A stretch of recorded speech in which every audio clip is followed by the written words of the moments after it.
All right, I'll give it one more minute and then we'll get started. But just to get going today, Celia, it's going to be on the main stage, I believe, as far as I know. I think it's on the main stage. But today we're going to talk about my journey from a homebrew developer to a game developer. So I work in the game development industry, and I kind of want to talk about the story and the kind of the path to get there, because it was not something that was, I guess, traditional in the sense of, I didn't go to school and get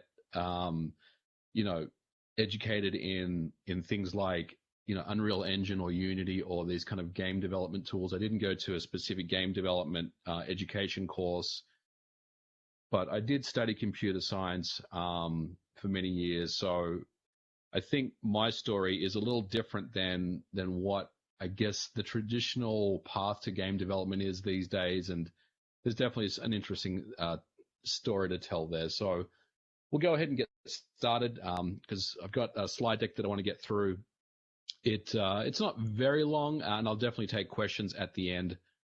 But once again, thanks everyone for taking the time out for this. So I guess we'll get started first with a little bit of housekeeping, just real quick. My name's Demetrius. I'm MVG on YouTube. You guys probably already know that. I do YouTube. I make one video a week. Sometimes I'll do additional videos. But for those people that are just joining that are not familiar with my channel, or maybe you've heard of me but you don't know what I do on YouTube, I do content creation mainly around retro computers and consoles, but I have a different kind of story to tell on my channel, in that I talk about kind of topics that a lot of other, I guess, YouTubers don't really talk about, and that is the underground scene, the modding, the homebrew scenes, how security works on these systems, how security was defeated on these systems. And I think it's important, to just basically tell those stories as well. We know about the games, and there's a lot of great story and history about games, but it's also, I think it's important to talk about some of the things that were going on as well at the time, kind of in the underground circles. So check out my channel if you're not subscribed. I'll just search for ModernVintageGamer on Google, and all my different links will come up. And check out my channel if you're not familiar with what I do. Other than that, professionally, I work as a game developer. I work at Night Dive Studios. You guys may know Night Dive from such games as Doom 64, System Shock, Turok 1 and 2, Strife Veteran Edition, and a lot of other games. I also work as a game dev at Limited Run Games, and we're about to, I think we're about to release Shantae for the Nintendo Switch. I don't know the exact date of that, but it's coming out here pretty soon. Now, for those people wondering, how do you work at two different game development companies at the same time? I'm a contract developer, so I kind of juggle between both of those companies. And so I'll basically spend half my time working at Night Dive and half of my time working at Limited Run, helping them out. But it's purely contract based. I'm not a full-time employee. And really, I'm just there to help out with some of the things that they have going on.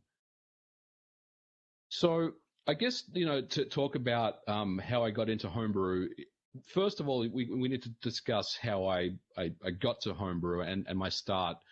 So when I was a kid, I wrote basic programs on the Commodore VIC-20 and the Commodore 64, and that was back in the 80s. And when I got my first computer at home, I love playing games on it, as you do, but I also was really interested in basic and writing basic programs, simple programs that were either available in game listings from magazines, and ones that I basically wrote myself. And I started learning basic probably when I was about 10 years old, I would say. And I kind of picked up the concepts pretty well. Both of the Commodore 64 and the VIC-20 had good manuals, and they really explained how things worked. And they really showed you the concepts of how a programming language worked. But one thing about BASIC that I realized after I started playing kind of these games that came out for the Commodore VIC-20 and C64 was BASIC was really slow, and I didn't really know why at the time. Didn't know why, my BASIC program ran really slow.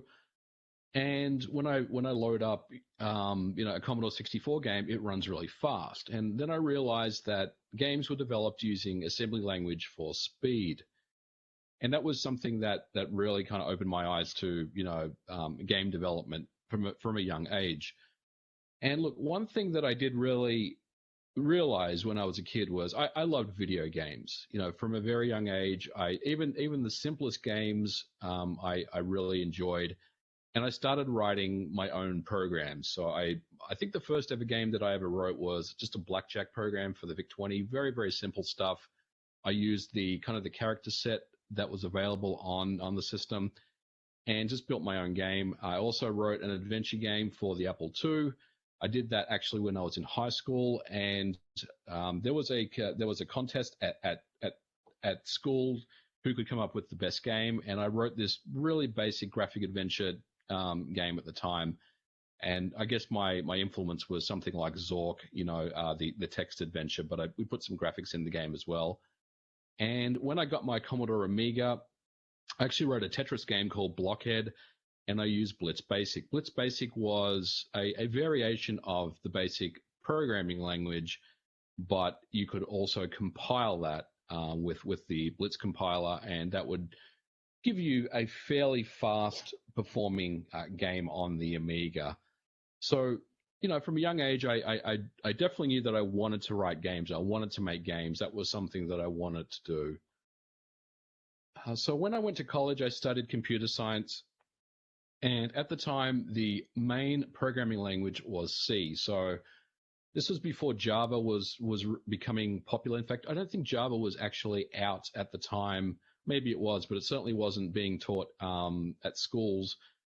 So we were learning C programming language. And I took classes on 3D graphics, assembly language, both x86 and I think RISC as well. And we also did some C++.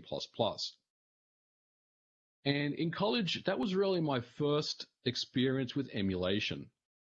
This was a long time ago, but I remember there were some other kids in my class that were playing around with the Commodore 64 emulator, and I believe it was CCS 64. And I also had an Amiga at the time, and there was a piece of software on a floppy disk that I had was known as Transformer. And when you would put the Transformer disk in and boot it up, it would convert the Amiga into a 8086 PC, and it would boot into DOS. Now, it was very slow, but it worked, and it was really good because it meant that I could do my homework on this Amiga, emulating a MS-DOS machine. And I was fascinated by emulators and how they worked. I was so into it. Like I couldn't really get my head around how one particular machine could somehow emulate another machine. And in some cases, it would emulate it really well. So I wanted to learn more about emulators and how they worked. So after I graduated from college, I want to say that I got a job in the gaming industry, but I didn't. I basically ended up working for various companies as a software developer. So I didn't get out of that area. But I was writing software. I was just writing business software initially in C and then later on in C++.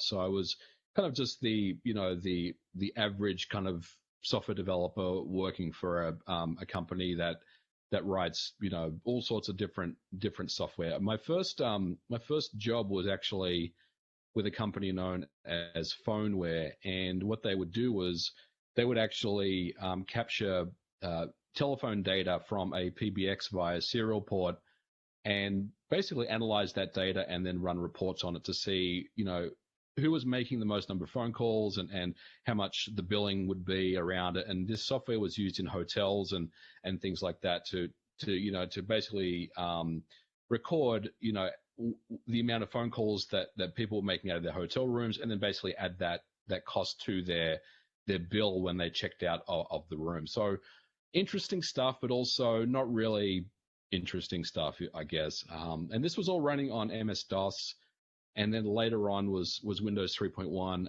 and then later on was Windows 95 when Windows 95 came out. And then I developed on Windows NT, doing 32-bit stuff, and utilizing Microsoft C compilers and the early kind of versions of Visual Studio or Visual C++. So I'm kind of a few years into my job now after graduating, but I always had these dreams of being a video game developer. But at this point, I was kind of down this other path of just being a business software developer, for just working for various companies. So that dream basically just kind of disappeared, I guess, because I didn't know anyone who was in the gaming industry, and I certainly didn't know how to become involved in the gaming industry at the time.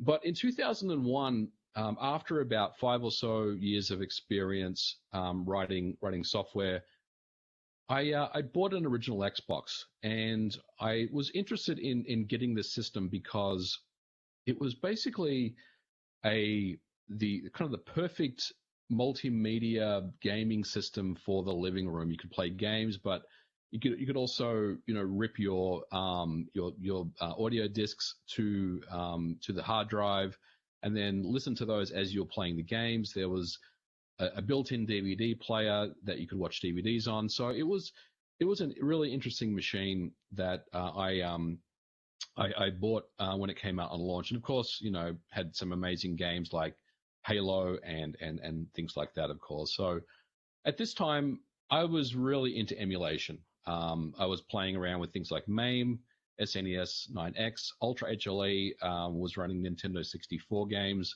and Bleem was running PlayStation games. So emulation was a real big part of what I like to do as far as hobbies and things like that.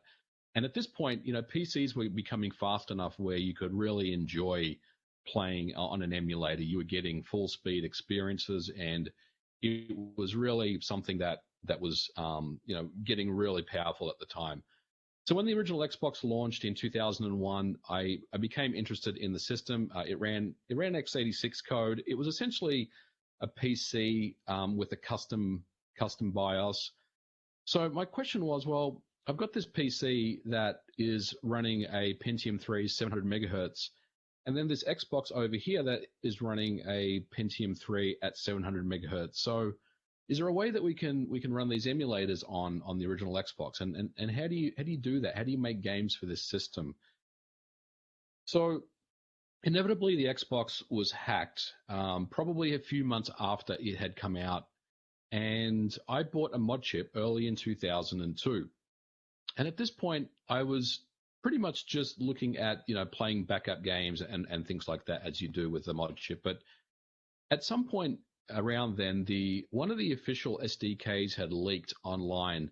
I don't know where it came from, but I do recall that it did leak, and I downloaded it and took a look at the samples and the documentation around the system, because I wanted to learn about it. I know how to write software on a PC, but I've never had any experience writing software on a game console, because traditionally they've been just so closed. It's been a very closed environment with lots of NDAs in place and things like that. So it was really a case of, well, I want to learn this stuff, and this was going to give me a way into taking a look at this world that was was going on. And I quickly realized that it wasn't really much different from what I was doing as far as the code. The code that I saw looked very familiar to what I was doing, but it did use things like DirectX for its 3D graphics API, which I had no experience in whatsoever. But I kind of gave myself half a chance with this, and I remember buying a book on DirectX. And for those people that are interested, I'll find out what the book was that I bought. But it was a really good book on DirectX programming, and it basically taught me how to, what 3D was and how to render 3D, and how to render kind of textures and things like that. Things that the original Xbox was really good at doing. So once I had learned DirectX, I kind of gave myself a chance. Can I port a Super Nintendo emulator to the original Xbox? because I wanted to play SNES games on the Xbox. My dream was to put the Xbox in my living room and be able to play not only Xbox games but play SNES games as well. So I decided to port SNES 9X, which was a popular emulator then, and it still is to this day, to the original Xbox. And within about a week or so, I had something up and running on the screen. And I realized that, this was something that I could do. And I also realized that it wasn't something that was kind of beyond my realm of kind of expertise. And after SNES 90X was released, I started working on a lot of different homebrew ports for the original Xbox. To name a few, Final Burn Alpha X, which was an arcade emulator. Surreal 64 was Nintendo 64 emulation. Neo CD was emulating a Neo Geo CD. Quake and Quake 2 were ports of Quake and Quake 2, respectively. Rise of the Triad, Duke 3D, and Doom. So I realized that I had really good knowledge of this and good skills. I also ported SDL to the original Xbox, which also enabled many other developers to port games over to the original Xbox. And SDL is actually still used by the community today. It was one of the things I originally ported over because I wanted to run Rise of the Triad. And when that code was released to the public, I believe Icarus had released Rise of the Triad for SDL. And when I started porting it, I realized, well, I need to port SDL to the original Xbox, otherwise this code won't work. So I ported SDL to get Rise of the Triad running, and it's been available ever since. So with all these kind of things that were going on, all these releases that I did in the underground, I became very well known in the Xbox community, and it's something that has been a part of me, pretty much since then.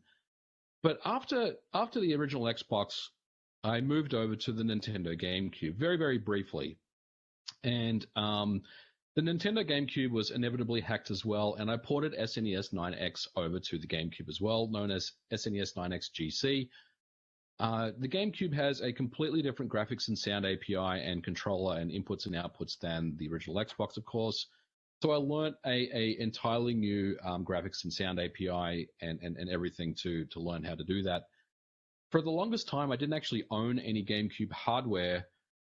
So I actually just used an emulator at the time that was known as WineCube. This was a long time before Dolphin had ever released, and WineCube was able to run basic homebrew. So I actually developed an emulator and ran it on an emulator and tested it on an emulator. It was pretty interesting. And when I got a GameCube and it was modded, I was then able to test out my work. But I didn't really hang around the GameCube scene for long.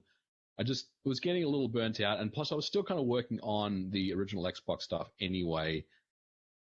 But one of the things that had happened as a result of kind of my notoriety in the underground scenes was there were people out there, there were companies out there that wanted to, I don't want to say sponsor, because back then, the idea of being sponsored doesn't really mean anything, but some companies would often send me out hardware for me to take a look at or to help me with the work I did. Or in some cases, they would send me something in the hopes of some publicity back to that company. So I don't know if people remember Lick Sang, but it was a Hong Kong-based online retailer that sold all sorts of hardware and software around game consoles, specifically around things like the PS2, the GameCube, the Xbox, the handhelds. It sold things like flash cards for Game Boy Advance, and there was a lot of things that sold. Mod chips was another one that would also sell, and they were ultimately shut down. They were ultimately in a lawsuit with Sony, and basically lost, and they ended up getting shut down. Sony basically ran them out of business, and that business closed down many years ago. But when they were at their peak, they would send me things all the time, and they sent me a Japanese launch model PSP 1000 when the PSP came out. And one of the things that they told me was, we really want you to take a look at the PSP because it can run unsigned code without a mod chip. and there's a Homebrew SDK already released for it. So what can you do with it? So I quickly ended up making a port of Doom for the PSP, known as Doom PSP. I did a couple of other things on the PSP, but again, I kind of just got bored of that pretty quickly. But it was cool to get Doom up and running on the PSP. At this point, people, some magazines were catching on to who I was and what I was doing. So I was interviewed by Edge magazine about the PSP stuff that I was doing at the time, which was interesting. And again, I'll definitely update people that if you want to know which magazine. I think I've got the PDF of this particular article, so I can definitely send that out if people are interested. But so I was interviewed by Edge magazine on the PSP homebrew scene, which was pretty cool. And then I moved on to the Xbox 360, and I did a lot of stuff on the 360. I ported MAME, Final Burn Alpha, SNES, Genesis, Virtual Boy Advance, DOSBox, and Amiga 360, which was a port of UAE. At this point, I was really good at writing code, and I wasn't just porting software anymore. I was also adding a lot of features to existing emulators. For DOSBox, I wrote a dynamic recompiler for PowerPC that ran on the Xbox 360. I also was working on a 3DO emulator that ran at full speed and took advantage of the 360's power in terms of the number of threads it had capable of, and things like VMX instructions as well. The 3DO emulator, I released it as an alpha, and it runs really well, but it was sadly never finished because I took a break after the 360. At the time, it was around, I want to say around 2010. And at this point, I was wondering what am I doing, with my life right now in terms of, I'm writing these homebrew tools and stuff, and I'm kind of, getting the attention of Microsoft, Sony, Nintendo. And at this point, I'm a 30-something-year-old person. I'm married, I've got a family and everything. So I kind of just decided just to stop because I didn't think it was really worth. Not that there was any risks before, but when you're kind of in the underground scene, there's always that thing over your head that maybe it's time I need to stop doing this. So I took a break for many, many years, and really I didn't resurface until the Nintendo Switch. And that's obviously, in recent times, 4 years ago now. But one thing about the Switch was, number one, it was really easy to mod. You just needed a paper clip on the right Joy-Con, and you could boot it up into factory service mode and then basically run unsigned code from there. But one thing that was interesting about the Switch for me was that there was a fully legal homebrew SDK that contained no proprietary Nintendo code. So you could basically write code with this SDK, and there was no way Nintendo, could basically, serve you a cease and desist or a DMCA takedown or anything like that. But even better than that, the Nintendo Switch scene reminded me of the days of the original Xbox. It gave me that same kind of feeling when the OG Xbox came out. All of a sudden, though, this was a handheld system rather than a system for the living room. So I decided to kind of dust off my homebrew skills after literally 7 years of not really doing anything, and I started working on some homebrew ports. And I never really lost that skill that I had, So I quickly worked on a few ports for the Switch. MAME was one that I did early on. Doom was something that I ported. I did a video on Doom, and I think the title was I ported Doom to the Switch in 45 minutes. It was literally 45 minutes. I did Postal and Cannonball, which is the Outrun engine, but the one there that is, I guess, the biggest one that got a lot of media attention was Diablo. And that one, I don't know why, but this one really kind of blew up in the media. It was everywhere. It was on Kotaku, and all these websites ran this story about how Diablo is running on the Nintendo Switch. And I got to be honest, when this happened, I was a little nervous. Like I didn't know if Nintendo would come after me for this, or what. It was a good feeling getting that kind of exposure.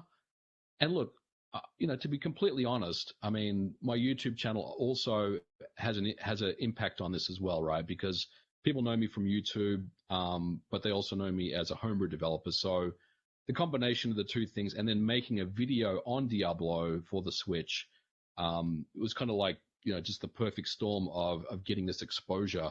If I did YouTube back in the days of the 360 or the PSP, not that YouTube was even a thing back then, but I kind of put myself out there and made videos. Maybe things would have been different back then too. But back to Diablo, it really got picked up everywhere, and I was a little taken aback by the exposure that it was getting. And like I said, I kind of felt like this could be this could be a bad thing for me. But as it turns out, it was a good thing. I didn't get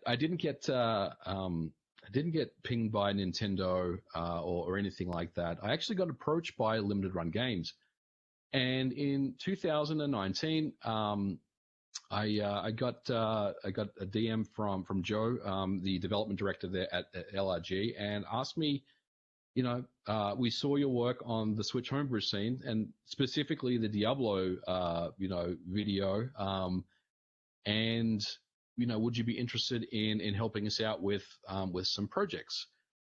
And I mean, that's pretty much kind of how that all began with LRG. I of course, accepted and said yes. It was something that I'd kind of dreamed about doing, for a long time, and then just kind of lost sight of it, I guess, and just kind of felt like I would just continue in the homebrew scene, for years to come, and just be doing that. But I accepted the position, and it's been great. I've been there ever since I accepted that spot, and my role there is I'm a lead developer on many of the in-house initiatives they have to bring old retro games to the Nintendo Switch. So ironically enough, I worked on these homebrew underground releases for the Switch utilizing a hacked Nintendo Switch, but I'm now a registered Nintendo developer, making games for the Switch for commercial purposes as well. So very, very interesting turnaround there. So developing Game Boy and Game Boy Color emulator from scratch. So this was something that I also was initially tasked to do. And in the past, I've worked on a lot of ports, and I've also enhanced existing emulators, but I've never actually built an emulator from scratch, with just a new project, without anything. So it was really a challenge for me to see if I could do it, and I spent a lot of time developing Game Boy and Game Boy Color emulation, pretty much just from documentation that is around on the internet. And fortunately, there is some amazing documents out there. If you do want to build your own emulator these days, there is a lot of documents out there that can help you do that. And I can also right now working on additional emulation systems for future titles. Now, obviously, I can't go into the specifics of that, but it's been really good at this point. And moving to the next slide, the first commercial game release is Shantae, which should be out soon. I don't know the exact date, but it shouldn't be too far away. So once I kind of got established with Limited Run, Night Dive Studios reached out to me. Probably about, I want to say, it was 6 to 8 months later, and they also recognized me from that Diablo homebrew port that got me all this kind of exposure. So I joined the team there in June of 2020 as kind of a contract developer. I've already shipped a game with Night Dive. We worked on the port of Strife Veteran Edition for the Switch, which came out last October. And this was really fun because when I joined Night Dive, my initial work was for another title which is unannounced, but one of their games that they have on their catalog was Strife Veteran Edition, which was only available for the PC.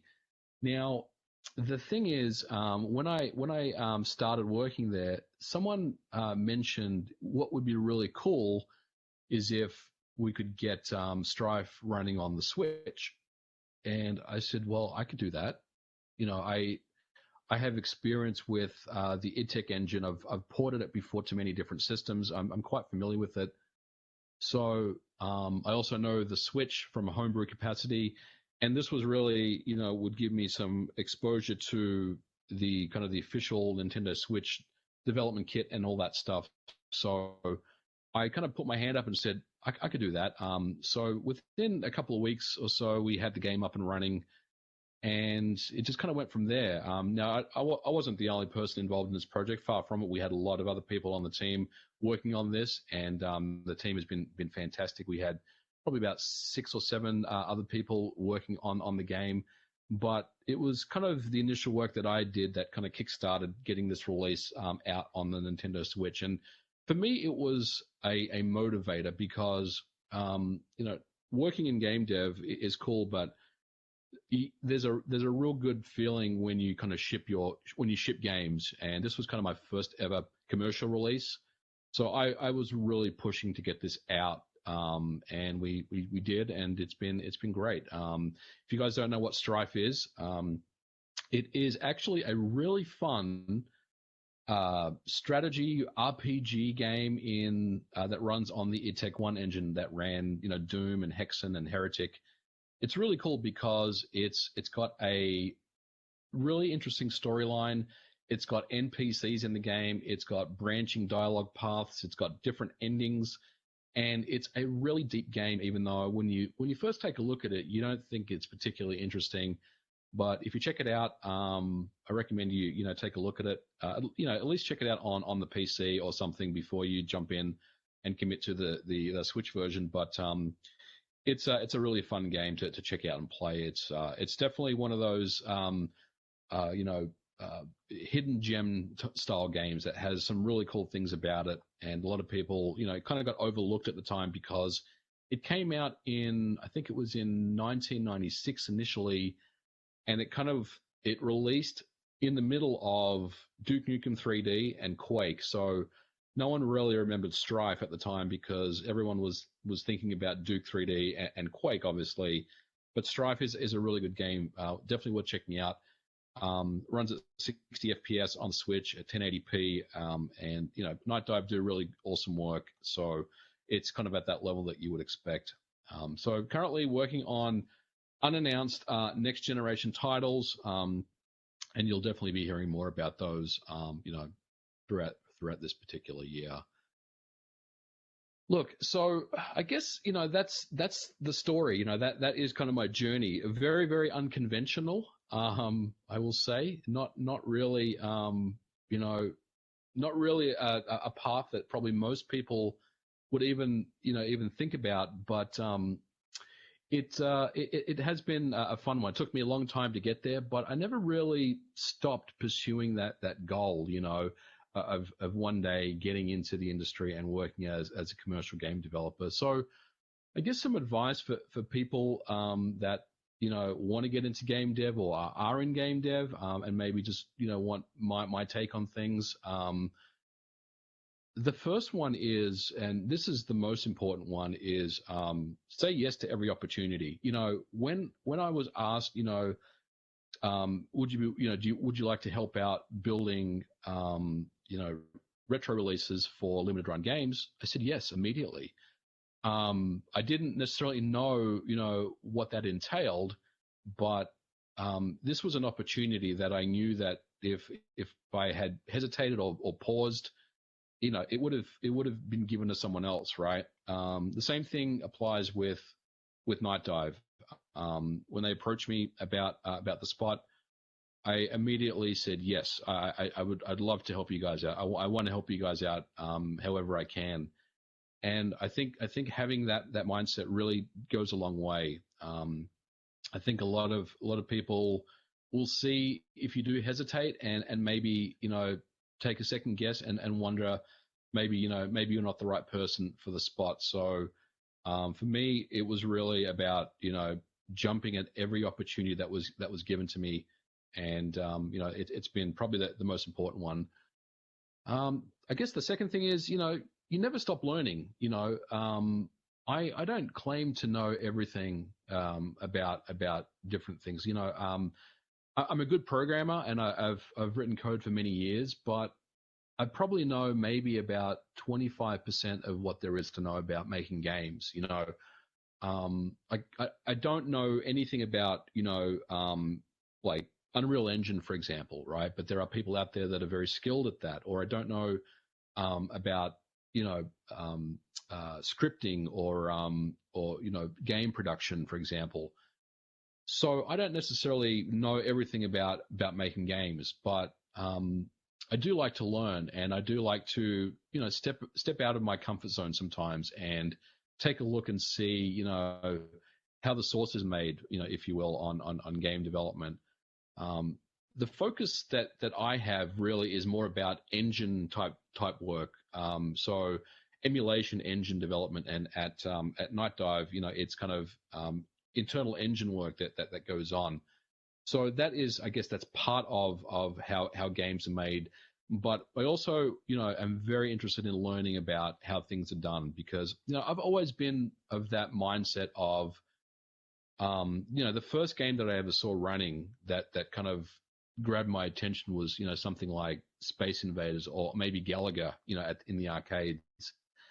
And I wanted to know how the game was made. I wanted to know, what those graphical things are on the screen and how they move, and how they move in the kind of the patterns that they do on each stage, and how the sound effects work. So I think emulation for me has been really helpful in that, because it gives you that look into that world on how things are done.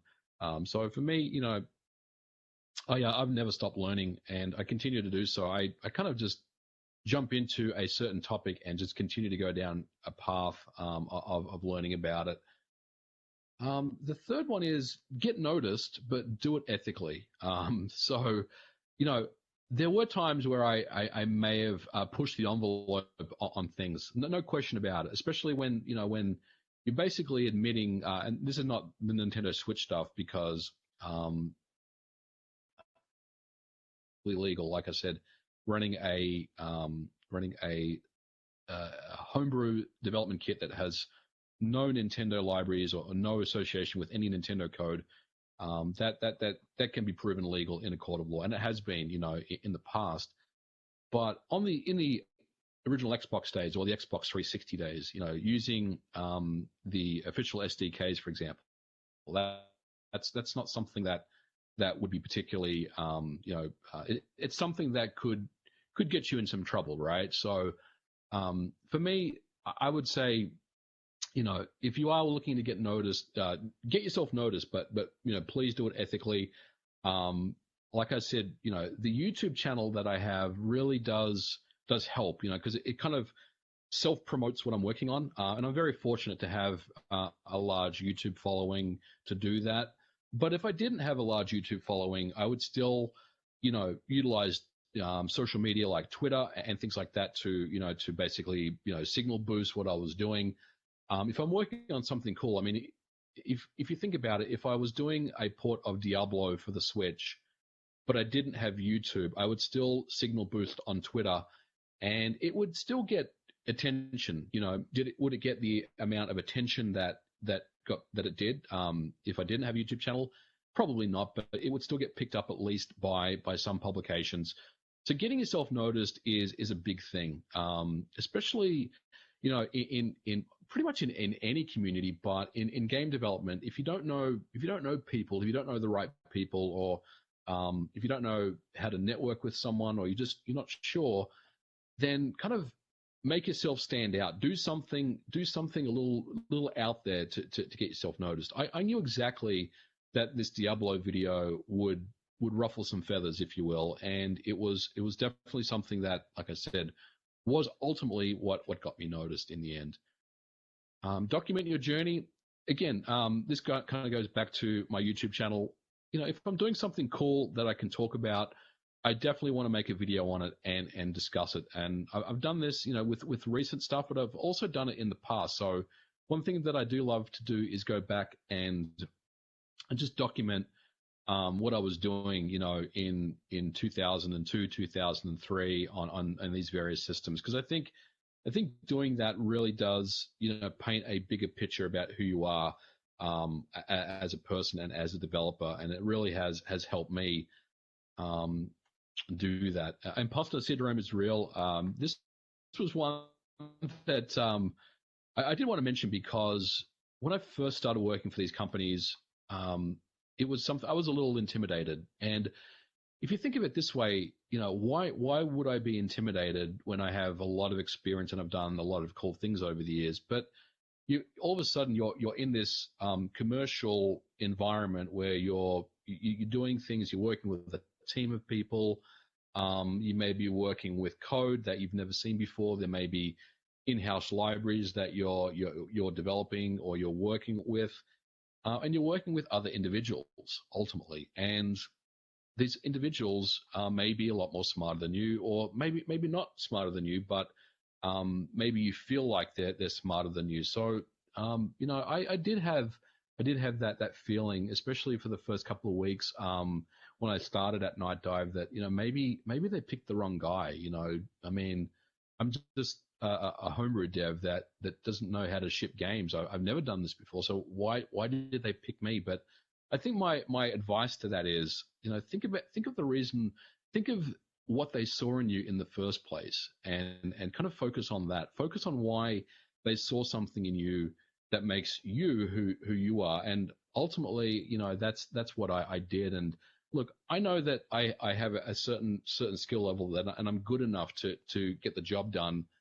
But sometimes there are some doubts in your mind. So, for those people that do have imposter syndrome, you're definitely not alone. I have had it, and I've had it in the past, and it's just something that I learned to deal with. But for the most part, I just basically tell myself, look, these people, they value you for who you are. You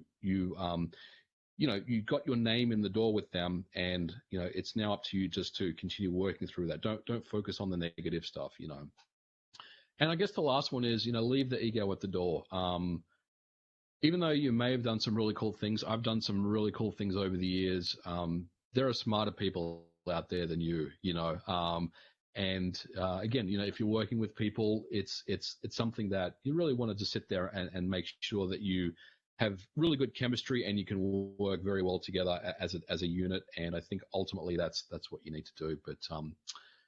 But that is my journey from homebrew developer to game developer. Now, I will say, before we kind of finish up, and if anyone has any questions, just type them in the chat. I'll definitely I'll get to answering them here. We've got about I think we've got about 14 minutes left or so before we wrap up. So please feel free to ask any questions that you have. But I did want to say, just because I do work in game development now doesn't mean that I've stopped the homebrew stuff. I'm still very much into the homebrew community, and I definitely keep an eye on what's going on in those scenes, because there's just so much creativity and so much amazing things that come out of those particular scenes that you just can't look away from. And in recent times, there has been the Grand Theft Auto San Andreas game running on the PlayStation Vita. I mean, things like that always get me interested in the various communities out there, and it's not something that I'm willing to give up, I guess. Now, will I continue to work on homebrew ports for various systems? Well, those things, I would like to do that, I guess, but it's really now a question of timing. I have I have a lot less time on my hands these days than I used to, and ultimately that's really what it comes down to. But if there's something cool out there that I want to look at from a homebrew perspective that I'd like to do, then I would definitely continue to do that. Yeah. let's see here. I'm looking at the chat here. Hopefully you guys found that interesting.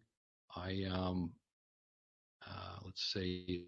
Sir Meatwad said, I discovered your channel while looking for a guide on how to mod my Wii U. Super cool to see you've come this far. Thank you so much. Appreciate the kind words. Yeah, I mean, it's something that you know, it's been on the cards for a long time, I'll say.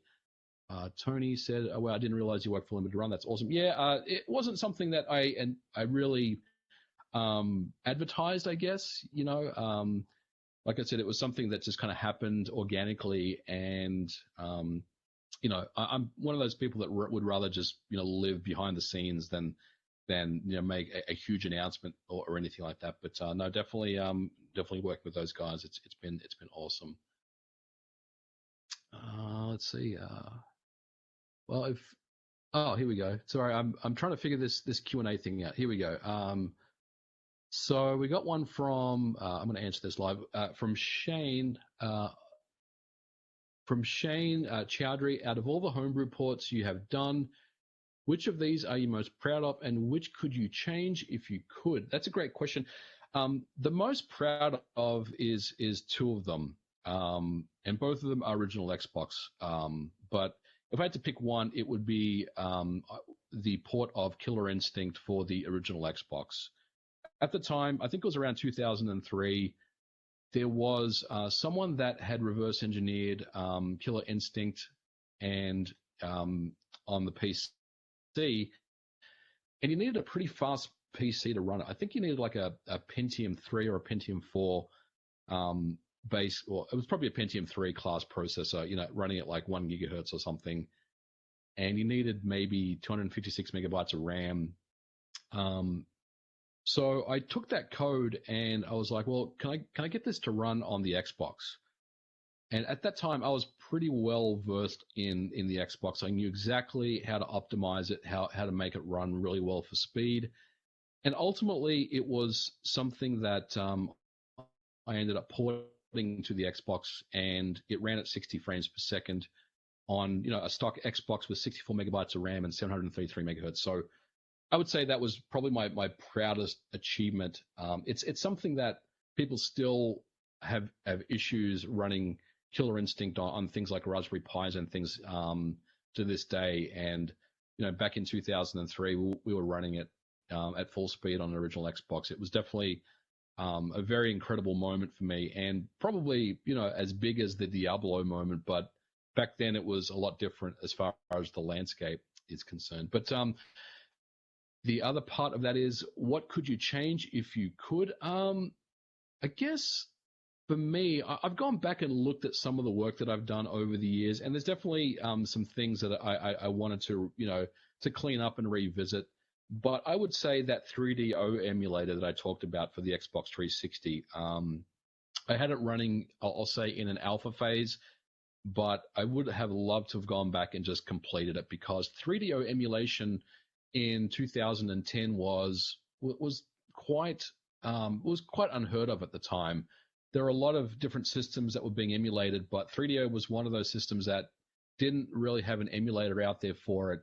And it was something that I felt like, you know, would be a really cool thing to do at the time. So for me, yeah, I would say the 3DO emulator would be really cool. Scarlet Sprites, good to see you here. Did moving something that was a hobby into more professional arena remove any of the fun for you, or was it cool to have a hobby become something you could get paid for? Maybe both. It hasn't really removed the fun for me. I'm still having a lot of fun, you know, doing what I do. But, you know, having said that, it is more of a job, right, than a hobby. So there's a lot of work that you do that can get frustrating or can get tedious. But ultimately, it's been a lot of fun for me, and, you know, getting paid for it as well is obviously is a great thing as well. So I think it hasn't really removed any of the fun for me, at least, you know, not now, and hopefully it won't for a long, long time. But it's still very much something that I'm enjoying very much so. Tony says that Dinosaur Planet for N64 being re-released recently is wild. Love seeing relics like that being dug up. Yeah, I took a look at that Dinosaur Planet today. It's absolutely incredible to see that actually get released. It was one of those holy grail things that you've heard about for years, but you'd never really think you would see in your lifetime. But man, nothing really surprises me with these N64 leaks and stuff anymore these days. Especially in a couple of weeks ago we had GoldenEye 007 leaked for Xbox Live Arcade and all that stuff, and it's been great. Are you still working with Limited Run? Yes, I am. Yes. Yeah, that is ongoing, that I'm working with those guys. Another question here is from Nico Komninos. As someone who is a professional coder, do you have any tips for a relatively new program? I've been learning C for about a year, and you've inspired me to attempt to write an emulator in the future.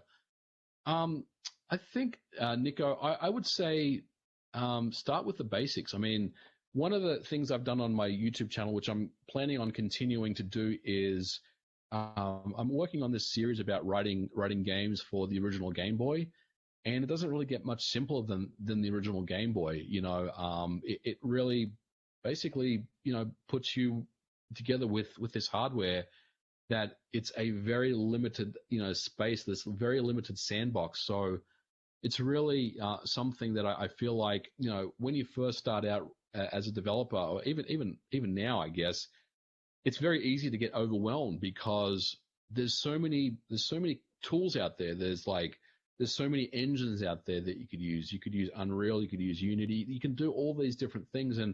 And someone like me, I'm kind of ADHD in that way, in that if I'm kind of offered all these different things, then usually I don't do any of it, because I start going down a path of learning something, but I get distracted by something else. So I think for me, it's important to be focused. And to do that, I always like to start with the basics, and for me, like, I would suggest downloading and taking a look at the Game Boy development kit, the GBDK. I did a video on my channel, so please check it out if you haven't.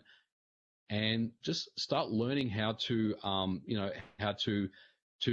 build tiles, and then build background maps from those tiles, and then build sprites, and then move that sprite around, and then do sprite to sprite collisions, and then sprite to background collision and things, and then ultimately make a game, make simple games, and then go from there. And then maybe once you've kind of learnt that craft, maybe look at something else, maybe like Game Maker or some tool that can help you, to make games. I think it's something that I would recommend you take a look at. But you could go a number of different ways.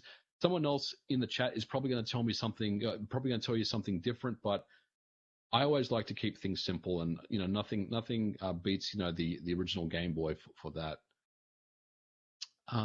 We have about 4 minutes left, and I think that is it. I'm just seeing if there's any more questions. No, I've answered everything. So I think we're going to leave it here, guys. So thank you so much for checking out my From Homebrew to Game Dev panel here at UPLINK. I really enjoyed it. Hope you guys got something out of this. And if you have any questions, just send me a message on Twitter or hit me up. I'll definitely follow up. And if you want more info on some of the documents that I talked about, and the books that I used, please let me know. But I've had a lot of fun hanging out with you guys for the last hour. And yeah, Dreamcast Guy is in the chat right now, and we'll be doing his panel at 5:30. I want to see, yeah, at 5:30. So we'll be talking about the Dreamcast, and I'm really looking forward to shooting it with Dreamcast Guy on the Dreamcast stuff. So again, thank you so much, everyone, for hanging out with me. Have a good one, and enjoy the rest of your day, and enjoy the rest of your weekend. Bye for now.